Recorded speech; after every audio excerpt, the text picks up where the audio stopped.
countryside on the island of Sodor is one of the most beautiful landscapes you will ever see.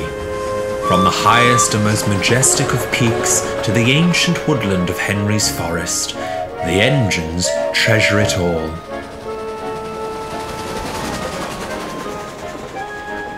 One engine in particular adores the peace and quiet that the countryside has to offer, and that is Murdoch. The friendly giant cherishes his time in the most peaceful of places along the railway. "It's what helps me get through the day," he would say quietly to himself. One day, Murdoch was brought to a halt by a red signal in the middle of the countryside. The only sound to be heard were the birds singing in the trees. Murdoch smiled and sighed contentedly. His peace was severely disturbed by a loud buzzing sound from above. "Those beasts sound a wee bit angry," muttered Murdoch. The driver laughed.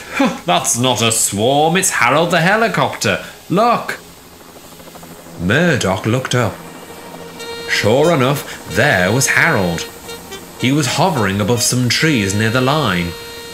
The noise was deafening. Murdoch was most upset. His sadness soon turned to anger. He was stuck at the red signal, and Harold seemed to be lingering above on purpose. "Will you buzz off?" cried Murdoch. "You're ruining my peace and quiet, for goodness sake." Harold took no notice.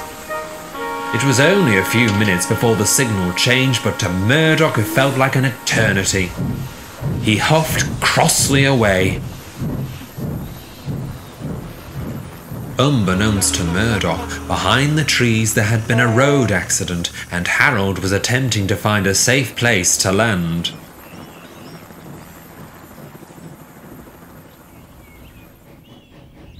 The next day, Murdoch was hauling a long goods train to the mainland. As he passed through the mountain landscape, the silence was shattered by the droning noise of Harold once again. "That noisy helicopter is determined to deny me any moment of peace," huffed Murdoch. "I can't cope with this." Murdoch thundered along, whistling furiously. Harold flew out of sight. He was in a great hurry. Although Murdoch had only been disturbed briefly, it put him in a foul mood. The other engines tiptoed quietly around him and tried to make as little noise as possible.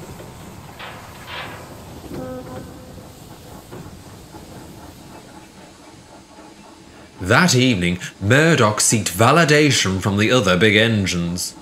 "Disgraceful," grunted Gordon. "Disgusting," put in James. "Despicable," finished Henry.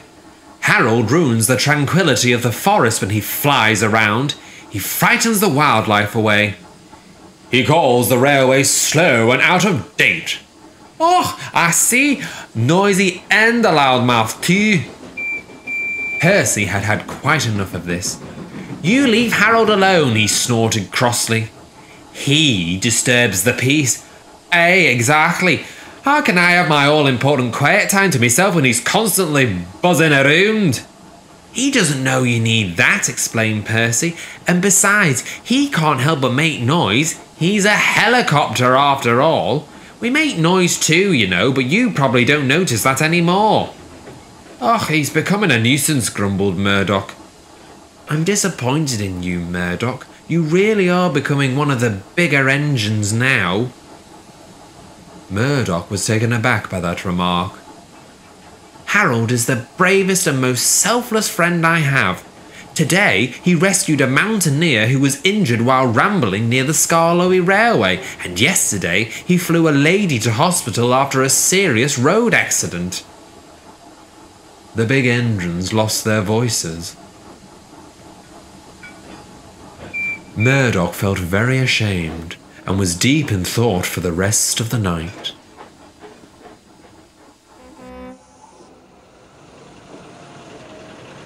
The next morning, Percy awoke to discover Murdoch wasn't in the shed. "Where's Murdoch?" he asked. "Probably gone for his peace and quiet after your lecture last night," grunted Gordon. Percy took no notice and puffed away.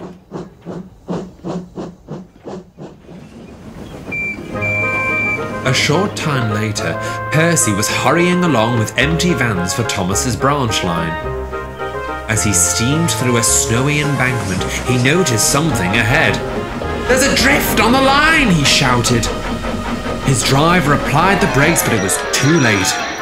Percy ploughed into the snowdrift and derailed across the other line. "Ow!" he winced. "That was a rough hit." The driver and fireman weren't hurt, but now they were both very worried. "You've blocked both lines," said the driver. "We'll have to hurry in order to warn traffic in both directions."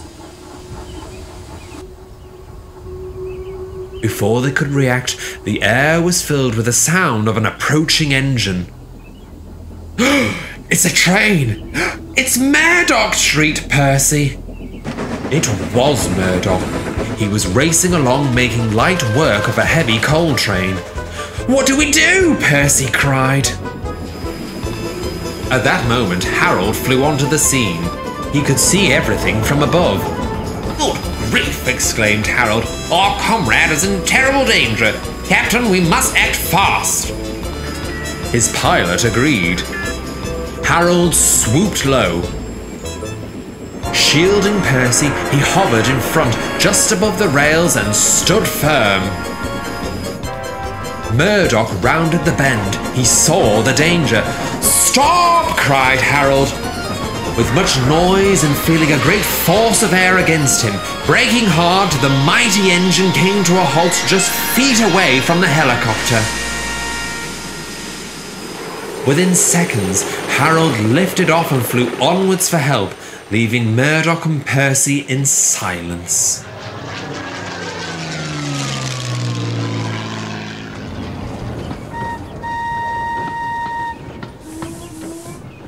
A few weeks passed by. Murdoch had not had the opportunity to thank Harold.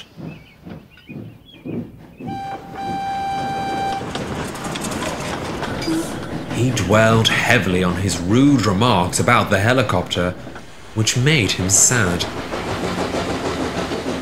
Just by chance, Murdoch found Harold had landed close to the line. Hello there, Harold," called Murdoch. "Oh, hello, old chap," smiled Harold.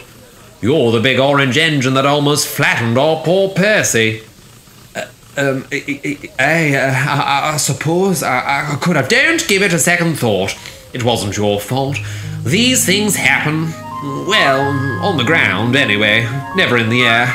But that's the risk you take when being an outdated mode of transport," teased Harold. Murdoch didn't quite know how to reply. "You and me, dear chap, have something in common." "Hey, and what would that be?"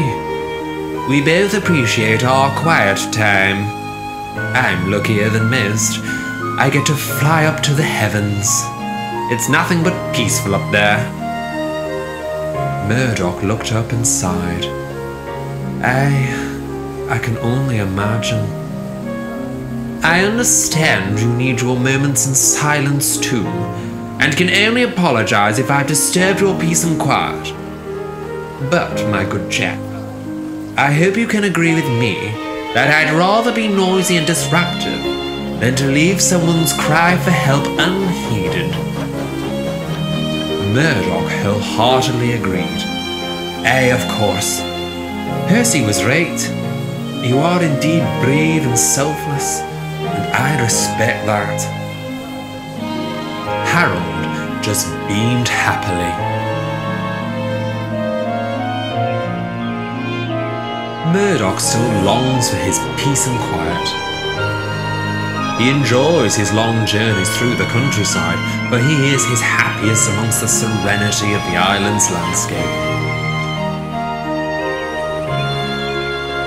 But should Harold the helicopter buzz into view and be heard for miles around, Murdoch knows it isn't deliberate, but Harold doing what he does best. Murdoch now considers the noise a small price to pay, and someone is in urgent need of Harold's help.